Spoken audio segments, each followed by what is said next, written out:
Today I chat with Sheldon Quimby.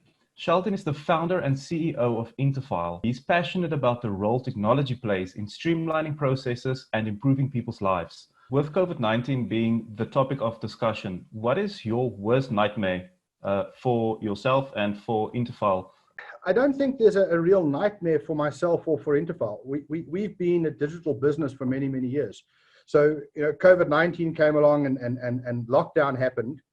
And immediately my guys went home and they said, this is fantastic. Now we can work from home. And they continued to work. So for us, there's not really a nightmare. I think my personal nightmare is due to our involvement with government and our involvement specifically with the Department of Labor.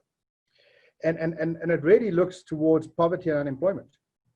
So if we look at it today, we're seeing this massive need for us to support individuals who are not earning any money.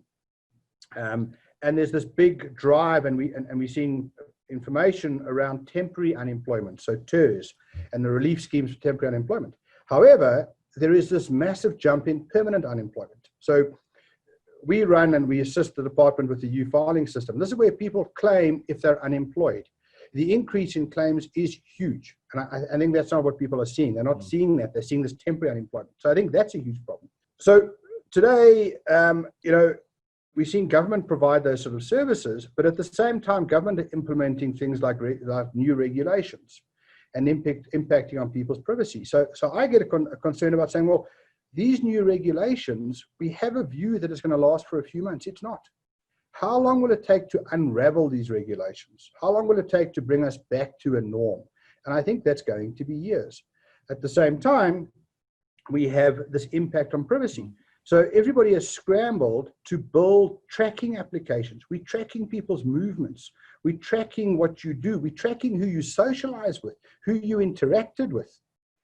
That is going to be a huge challenge. People are going to start challenging privacy laws, saying you cannot track me, and especially in my social world. So I think this long-term unemployment, this long-term impact in terms of things like regulations and how long they'll take to relax, as well as the impact on privacy, those are probably the biggest things that I think about.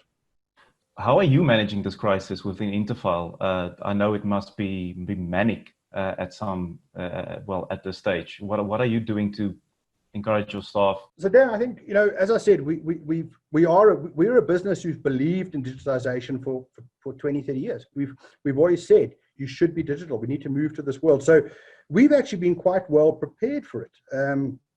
I think the biggest challenge is the social interaction. People miss that. So we have management meetings via GoToMeeting. People are sitting at home, and what happens is towards the end of the management meeting, suddenly everybody's sitting on a call. So in the office, 5 o'clock type scenario, I want to go home.